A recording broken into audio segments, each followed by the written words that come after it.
Hello दोस्तों, स्वागत है आपका नॉलेज ऑफ मशीन्स के इस चैनल पे। मैं यहाँ पे एक चीज़ बता दूँ कि ये चैनल मैंने अभी भी स्टार्ट किया है और मैं चाहता हूँ कि ये चैनल आप लोगों की सेवा में हमेशा चलता रहे। उसके लिए मैंने एक कॉन्सेप्ट ये बनाया है, जैसा कि नाम है कि नॉलेज ऑफ द मशीन्स। तो इसमें मैं आपको सारी मशीनों के बारे में बताऊँगा।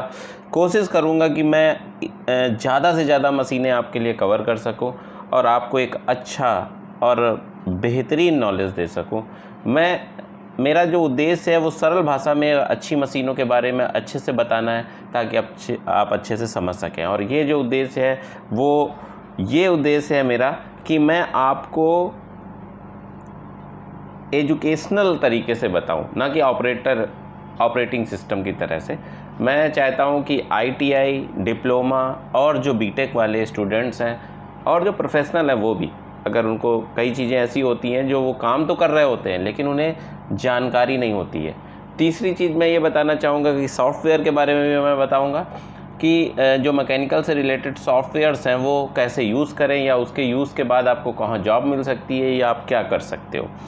सबसे इम्पॉर्टेंट बात है कि कई बार क्या होता है कि बच्चे ITI कर लेते हैं, डिप्लोमा कर लेते हैं और बीटेक भी कर लेते हैं, लेकिन उन्हें अच्छी जॉब्स या नहीं मिल पाती हैं। उसके पीछे का कारण ये है कि जो भी फैक्ट्रीज़ या जो भी फर्म्स हैं वो ये चाहती हैं कि जो उनका मैन पावर हो या जो आ रहा है वो एक्सपीरियंसड हो या कुछ सॉफ्टवेयर वगैरह की जानकारी रखता हो। तो मैं उसके बाद के बारे में भी बताऊंगा इस चैनल के माध्यम से।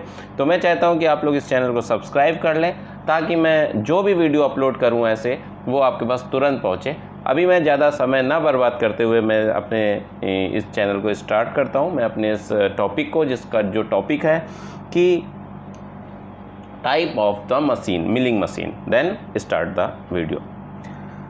ये सामने आपके स्क्रीन के एक मिलिंग मशीन है, जो कि हॉरिजॉन्टल मिलिंग मशीन है। तो मिलिंग मशीन कितने प्रकार की होती हैं, कैसी होती हैं, क्या क्या सिस्टम्स होते हैं, मैं वो सारा डिटेल इस वीडियो के माध्यम से बताऊंगा। हो सकता है कि थोड़ा सा वीडियो लंबा हो, बट इट विल बी, मैं ये डेफिनेटली बोल रहा हूँ कि ये आप लोगों के लिए बहुत ही उपयोगी होगा। ये मेरा वादा है।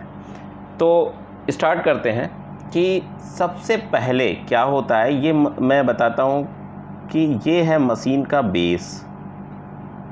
ये मशीन का बेस है जो ग्रे कास्ट आयरन का बनाया जाता है। ग्रे कास्ट आयरन का क्यों बनाया जाता है? क्योंकि जो ऊपरी पोर्शन है मशीन का, उसमें वेरियस वाइब्रेशंस होते हैं, बड़े बड़े जॉब्स बनते हैं, बड़े बड़े काम होते हैं, जितना भी गियर है वो काम करता है, जिसकी वजह से इस पोर्शन में जो नीचे बेस है, इस पोर्शन में बहुत ज़्यादा कंपन आते हैं। तो ग्रे कास्ट आयरन एक ऐसा कास्ट आयरन जिसकी वजह से ये कंपन रजिस्टर्ड कर लेता है और मशीन में कोई प्रॉब्लम नहीं आती है।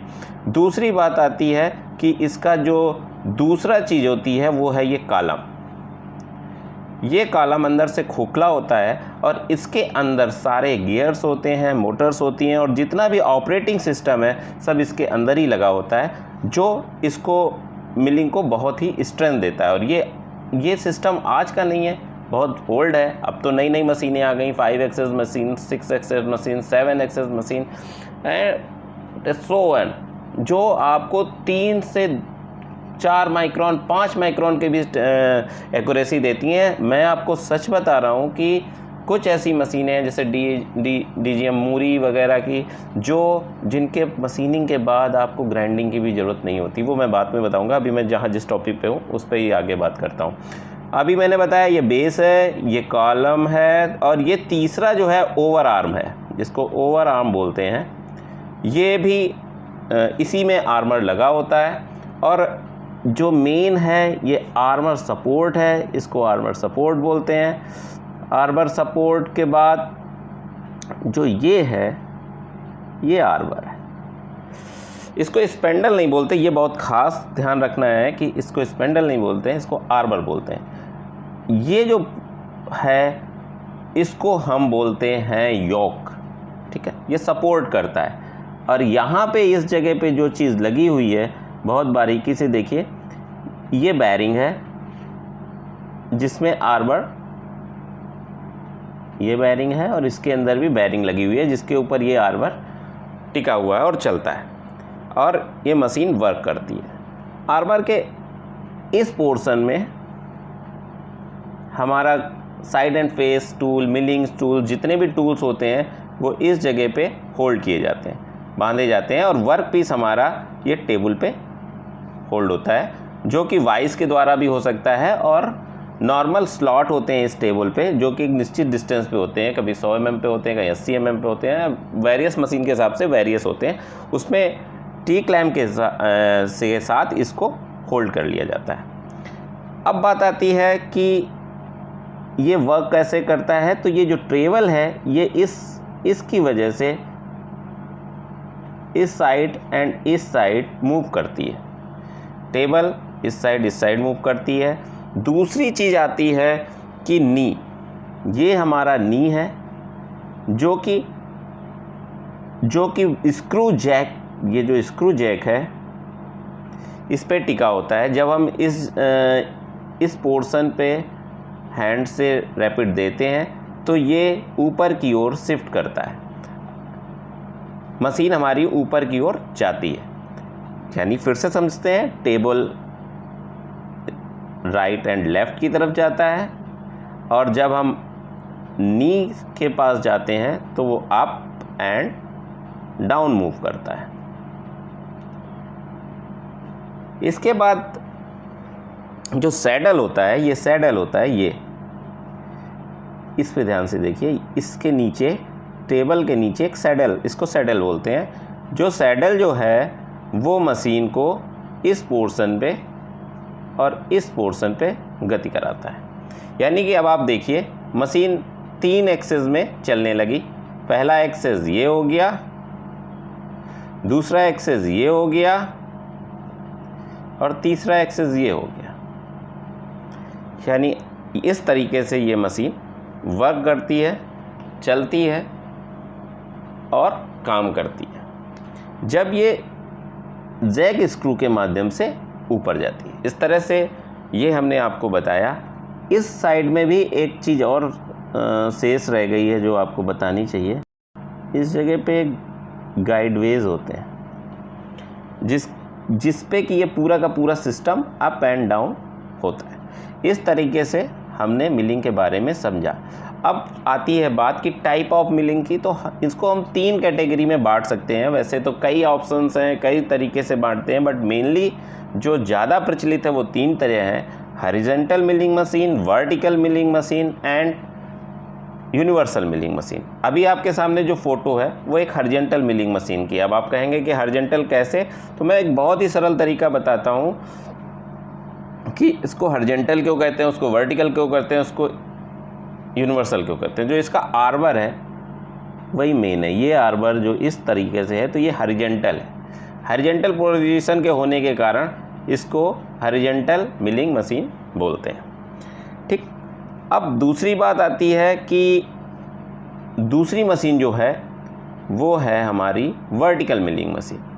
ये वर्टिकल मिलिंग मशीन है और एक वर्टिकल मिलिंग मशीन ये भी है। अब आप इसमें ध्यान से देखें तो जो ये सब कुछ सेम है। फिर से वही चीज़ मैं बताता हूँ, ये टेबल है, ये नी है। नी इसको क्यों कहते हैं, क्योंकि इसका जो शेप है वो नी के हिसाब का होता है। कॉलम है, ठीक है, सेम चीज़ है। मशीन, मिलिंग मशीन किसी भी आकार में हो, सिस्टम सब में एक ही सा होता है। अब बस इसमें एक अंतर है, जो उसमें हॉरिजॉन्टल था उसमें जो आर्बर या स्पेंडल बोलेंगे इसको, वो वर्टिकल हो गया। इसीलिए इसका नाम VMC बोल देते हैं, इसको VMC यानी वर्टिकल मिलिंग मशीन। अगर इसमें CNC portion, computer numerical system लगा दिया जाए तो इसी को हम CNC बोल देते हैं, CNC VMC मशीन या CNC HMC मशीन, वो दूसरी चीज़ होती है हॉरिजॉन्टल मिलिंग मशीन। अभी ये VMC है, वर्टिकल मिलिंग मशीन, और वो इसलिए है क्योंकि इसका जो स्पेंडल है वो वर्टिकल काम करता है बेड के। बेड देखिए सेम है, बेड जैसा था वैसा ही है। तीसरी टाइप की जो मशीन की मैं बात करने जा रहा हूँ, हम लोग बात कर रहे हैं, वो है यूनिवर्सल मिलिंग मशीन। अब आप कहेंगे तो ये तो सेम चीज़ है, फिर ये यूनिवर्सल कैसे हो गई, वर्टिकल ही तो है। एक्चुअल में ये जो इस जगह पे है ये चीज़, ये मूवेबल है, जो कि स्पेंडल को, अभी आपने देखे 3 एक्सेस पे काम कर रहा था, अभी ये क्लॉकवाइज और एंटी क्लॉकवाइज भी घूम सकती है, जिसकी वजह से इसमें क्या होता है कि हम एंगुलर कटिंग भी कर सकते हैं। जैसे यहाँ पे अगर कोई वर्क पीस रखा हुआ है तो ये जो स्पेंडल है ये अपनी स्थिति से किसी भी डिग्री पे घूम सकता है। जैसे मान लीजिए इसका हमें इस टाइप का कोई जॉब बनाना है जिसमें हमें 15 डिग्री का कट देना है। ये मान लीजिए ये 15 डिग्री है, देन कैसे देंगे? तो इसमें कुछ भी नहीं करता है, ये जो स्पेंडल है ये अपनी दिशा से 15 डिग्री ऐसे घूम जाएगा और यहाँ पे वर्क पीस होगा और वो कटिंग करेगा। जैसे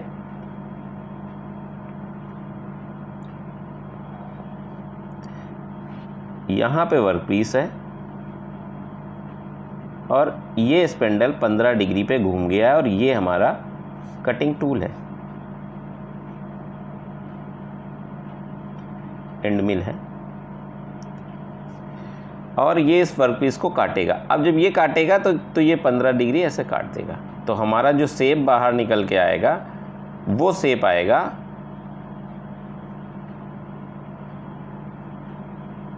इस तरह से। कोई भी वीक जॉब काटना है, एंगुलर जॉब काटना है, कैसे भी किसी भी तरीके की मिलिंग करनी है, then we can do this. जब तक सीएनसी मशीन नहीं आई थी तब तक ये यूनिवर्सल मशीन का बहुत ज़्यादा उपयोग करते थे और इसको हम मिनी सीएनसी भी कह सकते थे, क्योंकि इससे हम किसी भी तरीके के जॉब बना सकते हैं। इसमें और एक सिस्टम लगा सकते हैं कि अपना हेड इस टाइप से भी रोटेट होने लगता है, इस टाइप से भी हेड रोटेट होने लगता है, इसलिए इसको कैसे भी कर सके हम अपना जुगाड़ बना लेते हैं इसी में।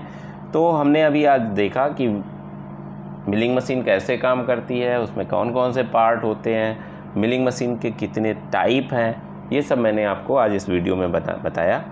बहुत ज़्यादा लंबा हो जाएगा अगर जो मैं आगे चलूँगा, इसलिए बस मैं इतना ही बताना चाहता हूँ। इसके बाद मैं नेक्स्ट टॉपिक पे आऊँगा, टर्निंग मशीन के बारे में बताऊँगा आपको, सीएनसी के बारे में बताऊँगा आपको, वायर कट के बारे में बताऊँगा, लेज़र मार्किंग मशीन के बारे में बताऊँगा, 5 एक्सेस 6 एक्सेस सीएनसी मशीन्स के बारे में बताऊँगा आपको जिग बोरिंग के बारे में बताऊंगा, जिग ग्राइंडिंग के बारे में बताऊंगा, इंटरनल थ्रेड ग्राइंडिंग के बारे में बताऊंगा, एक्सटर्नल थ्रेड ग्राइंडिंग के बारे में बताऊंगा, गेज के बारे में बताऊंगा, फिक्चर्स के बारे में बताऊंगा, वायर कट और जितनी भी XYZ जितनी भी मशीनें हैं, जैसे कि पावर हेक्सा के बारे में बताऊंगा, हेक्सा के बारे में बताऊंगा, vernier, micrometer, height gauge, CMM coordinate measuring machine, तो जितनी भी तरह की है, ट्राइमॉस एक कंपनी का नाम है जो ट्राइमॉस जिससे कि मेजरिंग करते हैं, उसके बारे में बताऊंगा। मैं यहाँ चाहता हूँ कि मैं टेक्निकल के सारे फील्ड्स कवर करूँ, आप लोगों के सामने रखूँ, अच्छे से समझाऊँ ताकि आपको अच्छे से समझ में आए। इसी बातों के साथ मैं अपनी वाणी को विराम देता हूँ। मैं चाहता हूँ कि आप मेरा चैनल सब्सक्राइब करें ताकि मेरा ये जो बताना है वो आप तक तुरंत पहुँच जाए, जो भी मैं अपडेट करूँ वो आपको मिले। इसी बातों के साथ धन्यवाद, नमस्कार।